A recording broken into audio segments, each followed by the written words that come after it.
नमस्कार साथियों, जय श्री राम, हर हर महादेव।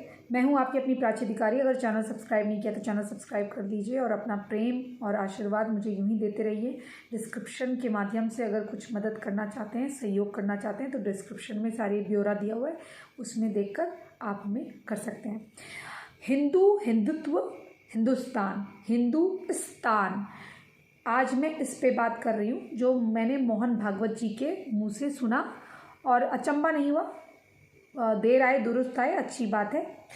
देखिए दोस्तों, इस देश की जो अखंडता है, एकमतमा है, एकता है और एकाग्रता है, ये तभी संभव है जब तक हिंदू इस राष्ट्र में है। इसी को मैंने अन्य शब्दों में कहा। ये शब्द तो मोहन भागवत जी के हैं, लेकिन यही कुछ शब्द मैंने भी बहुत पहले उपयोग करे थे। मोहन भागवत जी तो अभी लेट आए हैं, हालांकि वो बहुत बड़े हैं, मैं उनसे तुलना नहीं कर सकती हूँ, लेकिन ये मेरा अधिकार है एक हिंदू होने के नाते, एक सनातनी होने के नाते, इस देश का मूलभूत नागरिक होने के नाते कि मैं ये बात बताऊं और गर्व से बताऊं कि जब मैं कहती हूँ कि इस देश में अल्पसंख्यक या अन्य लोगों के तब तक मज़े हैं जब तक सनातनी इस देश में जीवित है, क्योंकि जहाँ जहाँ से सनातनी घटा वहाँ से हिंदू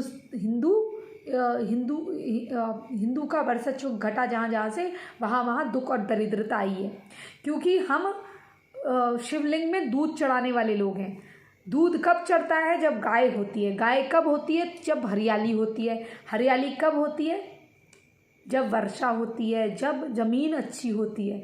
और ये सब हिंदू जहाँ पर हैं वहाँ पर ही संभव है। और या फिर ऐसे राष्ट्र जहाँ पर सनातन की पद्धति जैसे मिलते जुलते समुदाय हैं, जैसे यजीदी हो गए, या फिर आप ग्रीस वगैरह में देखिए, अगर वो बने भी तो भी वहाँ पर कई देश ऐसे हैं जैसे हंगरी वगैरह है, तो ये अगर ये क्रिश्चियन भी बने तो भी वहाँ दूध के प्रोडक्ट्स होते हैं, यानी कि डेयरी के प्रोडक्ट्स होते हैं। और वहाँ पर अन्य इस्लामिक मुल्कों के कंपैरिजन में गाय वगैरह का वध कम होता है। पिग खाते हैं, यानी कि पिग जो अपना ब्रह अवतार जिसे कहा जाता है, ये जो सुअर होता है, इसे खाते हैं।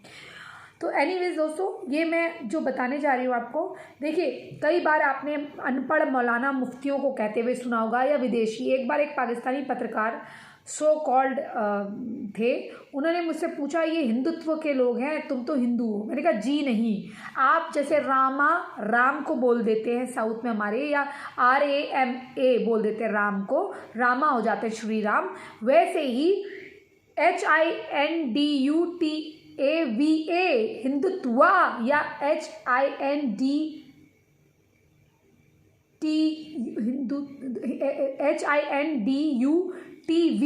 या AV करने से कोई हिंदुत्वा नहीं हो जाता।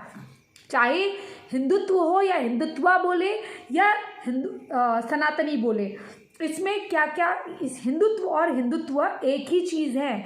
लेकिन इन्होंने क्या रखा, तुम तो हिंदुत्व और हिंदू में अंतर है।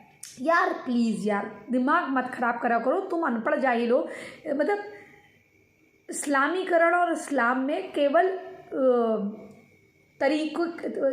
इस्लामीकरण और इस्लाम में क्या होता है? इस्लाम एक मज़हब हो गया, इस्लामीकरण मज़हब के तरीके हो गए, जिसको सुन्नत कहा है।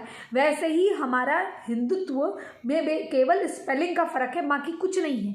ये जो अपने मन से इन्होंने एक डेफिनेशन यानी कि परिभाषा बना दी है, स्वघोषित परिभाषा, कि हिंदुत्व वाले तो टेररिस्ट होते हैं। कौन सा है टेररिस्ट भैया? चलो मान लिया, तुम अनपढ़ गंवारों की बातें सच है, तुम जाहिलों की बातें सच है। तुम तो साइंटिस्ट बन के भी वही करते हो ऊपर वाले के नाम पर, जबकि 7 आसमान ऊपर भी तुम होकर आ गए होगे। जो 7 आसमान किसी को पता ही नहीं है, एक तुम्हें ही पता है 7 आसमान। जो 7 आसमान है भी नहीं, वो 7 आसमान की अगर तुम बात करते हो साइंटिस्ट बन के भी, तो तुमसे क्या बात करी जाए। अच्छा तुम बताओ, कौन सा ऐसा आतंकी? तुम लोगों ने तो वीरदास जैसे लोग तैयार कर रखे हैं। वीरदास के बीच का क्या नाम है? अहमदिया कुछ है ना, कुछ असुद्दीन कुछ नाम है उसका, वीरदास का। अलमुद्दीन दास कुछ ऐसे नाम है, वो भी ऐसे ही जाता है। तो कल को तुम ऐसे ही आतंकवादी भेजोगे, मारेंगे, तुम कहोगे देखो ये तो वही है, जैसे संदीप सिंह था या संदीप चौधरी था, जो वहाँ पर था इंग्लैंड में, जो कन्वर्ट हो गया था और अपने 1 साल के बच्चे के साथ उसने आईसिस में ऐसे वो करी थी। तब तुमने कहा था देखो हिंदू आतंकवादी।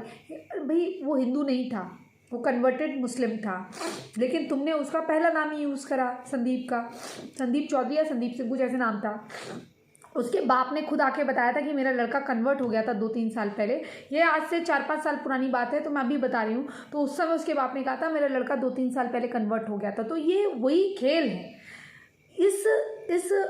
उसमें तुम बताओ, अब जैसे तुम नाथूराम गॉडसे का नाम ले लेते हो, कहते हो वो हिंदुत्व का आतंकवादी था।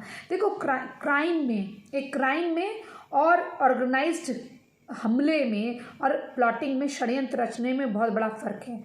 नाथूराम गॉडसे ने किस वजह से गांधी को मारा? उन्होंने कहा जिस व्यक्ति ने मोड़ दी सिंधु नदी की धारा, इसलिए मैंने गांधी को मारा। यानी कि देश प्रेम के लिए उन्होंने वो हत्या करी, गांधी वध, वो वध था, यानी कि गांधी जी का वध किया गया था, गांधी का वध किया गया था। मुझे गांधी अच्छा लग सकता है, मुझे गांधी अच्छे लग सकते हैं या नहीं लगते, ये मेरी फिलॉसफी है। लेकिन इसके लिए ये नहीं है कि हम दूसरे देशों में जाएं। हमें अपने देश से इतना प्रेम है कि हम दूसरे देशों में ना ही घुसपैठ करते हैं, ना ही दूसरे देशों को जाकर उनको हथियाना चाहते हैं, ना ही वहाँ पर जाके छोटी छोटी पिंडे जैसे मज़ार बना के रातों रात, ना ही वहाँ पर नमाज़ पढ़ के उन पर कब्जा करते हैं, ठीक है ना, जो तुम लोग करते हो। तो इसलिए ये फालतू बातें, हिंदुत्व, मैं तो ये कहती हूँ उन लोगों पे केस होना चाहिए जो टीवी में आके कहते हैं हिंदुत्व। क्या तुम्हारे इस्लाम के जो नाम पर जो आतंकवादी करते हैं, क्या खुलकर लोग बोल रहे हैं? आज तो लोग फिर भी बोलने लगे हैं। क्या तुमको किसी ने बोला कि तुम जो ये जो हदीस वगैरह पढ़ा के लोगों को जो जिहाद करवाते हो, और जो जिहाद तुम्हारे लिए पवित्र है और हमारे लिए अपवित्र है और हम थूकते हैं उस पर, तो हम जो बताते हैं तुमको अच्छा लग रहा है, जो कि सच्चाई है? कौन सा हिंदू गया है पाकिस्तान में बॉम्ब लेकर? तुम जादव को पकड़ लो, एक बेचारा बिजनेस करने जाएगा, उसको पकड़ लो, उसको मार मार के हड्डियाँ तोड़कर उसकी यहाँ से पूरा मेकअप करके उसको लेकर आओ मार के। वो तुम सर्वजीत को पकड़ लो, एक आदमी कहीं और पहुंच जाए, उसको पकड़ लो ट्रेन में और उसको फिर वहाँ यातनाएं दो, उसके कभी गुर्दा निकाल दो, कभी उसे कोई मेटालिक कैंसर वाली चीज़ें दे दो। इस तरह के तुम हरकतें करने वाले, ये है तुम्हारी कौम भैया, ये है तुम। और तुम बात करते हो हिंदुत्व की, हिंदू की। मैं मौलाना को देखती हूँ, मुझे इतनी हैरानी होती है कि इनको कोई टीवी एंकर रोकता क्यों नहीं है कि हिंदुत्व केवल स्पेलिंग में का फ़र्क है। हिंदुत्व हो या हिंदुत्वा हो, हिंदुत्वा तो कोई शब्द नहीं होता, लेकिन अगर आप इंग्लिश में पढ़ रहे हैं, अगर आपने ज़बरदस्ती एक्स्ट्रा ए लिख दिया, उस पर एक्स्ट्रा ए लिखने से श्री राम का नाम नहीं चेंज हो जाएगा, वो राम ही रहेंगे, ठीक है ना। और कई लोग अपने प्रेम में कई तरीके से बोलते हैं, लेकिन शत्रु का भी देखना पड़ेगा कि शत्रु किस तरह से उसे इंटरप्रेट करता है। तुम तो हिंदुत्व को मानने वाली हो, लेकिन आरएसएस जो है हिंदुत्व को मानने वाला है। अच्छा, आरएसएस ने तुम्हारे वहाँ आके कितने बॉम्ब पटाखे फोड़ दिए ये बता दो। वो तो तुम्हारी चाटुकारिता करनी शुरू कर दी थी। वो तो अच्छा हुआ उनकी आंखें खुल गई जब उन्होंने देखा कि ये ओवैसी वगैरह जो है, ये तो इनको तो एक उंगली पकड़ा हो तो ये पूरा पौंचा पकड़ लेते हैं, तो भाई इनका तो साथ देकर कोई फ़ायदा ही नहीं है। क्योंकि वो भी कहते हैं ना कि ये तो बड़े अच्छे हैं, ये तो बड़े वो हैं, भागवत जी कहते हैं ना ये। लेकिन अब उनको भी समझ में आ रहा है ना कि जब भाई इसको काउंटर नहीं करेंगे इन बातों को तो कैसे होगा। और जहाँ भी सनातनी नहीं रहेगा वहाँ भारत का कल्पना करनी ही मुश्किल है। ये तो खुरासान बन जाएगा या अन्य कोई बन जाएगा। उसके बाद क्या होता है, एक अठन्नी तक फ्री नहीं होती। कभी आपने देखा कि इस्लामिक मुल्कों में खाना पीना फ्री बट रहा है? कितनी दरिद्रता रहती है, या तो बिल्कुल अमीर रहते हैं, बिल्कुल गरीब रहते हैं। तो ये इनकी कहानी है दोस्तों। और ये जब भी हिंदुत्व करें, हिंदुत्वा करें, तो इनसे पूछो कि कौन सा आतंकी हमारे वहाँ से इन्होंने जाते हुए देखा। और ये बड़ा कहते हैं कि ट्रेनिंग दे रहे भाई, शस्त्र की पूजा करके उसको अपने उसके लिए शस्त्र विद्या सीखना गलत नहीं है। तुम्हारी तरह कैंप बना के, इस्लामी जिहादियों की तरह कैंप बना के, और जिहादी कहीं होते भी नहीं है, इस्लामी ही जिहादी बोला जाता है, क्योंकि जिहाद तुम्हारे वहाँ ही है। हमारी तो किताबों में जिहाद लिखा नहीं है, हमारे तो उसमें लिखा है मातृत्व प्रेम, यानी कि मातृभूमि से प्रेम, किसी भी तरह की माँ से प्रेम, वो हमारा अपने देश के लिए। हमारा व्यक्ति अपने देश के लिए जान देता है। हिंदुत्व के व्यक्ति मानने वाले व्यक्ति में और एक आतंकवादी इस्लामी जिहादी में क्या अंतर है? और जिहादी तो इस्लामी होगा, क्योंकि जिहाद तो खुद ही उर्दू वर्ड है। तो उसमें ये फ़र्क है कि तुम दूसरे की ज़मीनों पे कब्जा करते हो और दूसरे पे आक्रमण करते हो, बिला वजह करते हो, ज़बरदस्ती कहते हो जब्र हो रहा है, ज़बरदस्ती हो रही है।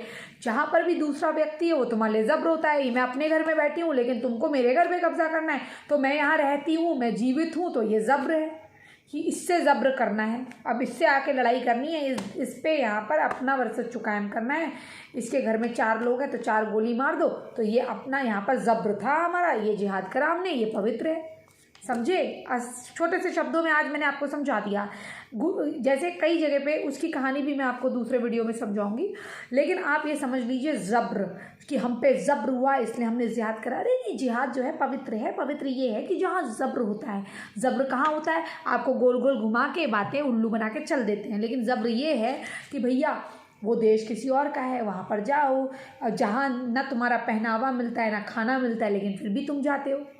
लेकिन जाने के बाद क्या होता है? हम मजलूम हैं, हमें घर दो, हमें ये दो, हमें वो दो। फिर धीरे धीरे हमारी एक मस्जिद बना दो। फिर बाद में उस मस्जिद में तो कुछ करना नहीं है, उसमें तो प्लॉटिंग होनी है। फिर उसके बाद वहाँ पर अपने लोग धीरे धीरे सऊदी अरेबिया वगैरह से पैसा लेकर चंदा इकट्ठा करके उनके जो गवर्नमेंट है वहाँ पर अपने लोग खड़े करो, अपनी पॉपुलेशन बढ़ाओ, तो वो लोग भी तुमको वोट बैंक के लिए इस्तेमाल करना चाहिए। लेकिन वो मूर्ख भूल जाते हैं कि तुम्हारे को वोटिंग राइट देना ही गलती है, क्योंकि कुछ रेफ्यूजीज़ को अल्पसंख्यक जो होते हैं कभी भी उनको वोटिंग राइट नहीं देने चाहिए, क्योंकि फिर वो आपके बगल में बैठने लग जाते हैं, फिर वो आपकी सरकार को नियंत्रित करने लग जाते हैं, फिर वो आपकी पॉलिसीज़ को बदलना चाहते हैं, आपकी अस्तित्व को बदलना चाहते हैं। ये बात आचार्य चाणक्य ने भी कही थी। इसलिए घुसपैठियों को घुसपैठ नहीं करने देना चाहिए, शरण नहीं देनी चाहिए, क्योंकि शरणार्थी जो होते हैं कल को आपके बगल में बैठ के आपकी नीतियों को निर्धारित करने लगते हैं, फिर आपके फैसलों में विरोध करने लगते हैं, आपके निर्णय में सवाल उठाने लगते हैं। तो ऐसी चीज़ों को बंद होना चाहिए। चलिए दोस्तों, इसी संदेश के साथ मैं प्राची अधिकारी विदा लेती हूँ। अगर आपको ये वीडियो पसंद आया तो प्लीज़ इस चैनल को सब्सक्राइब करिए और इसे शेयर करिए और अपनी कमेंट के माध्यम से अपनी बातें हमें लिखिए। जय हिंद, जय भारत, वंदे मातरम, जय श्री राम।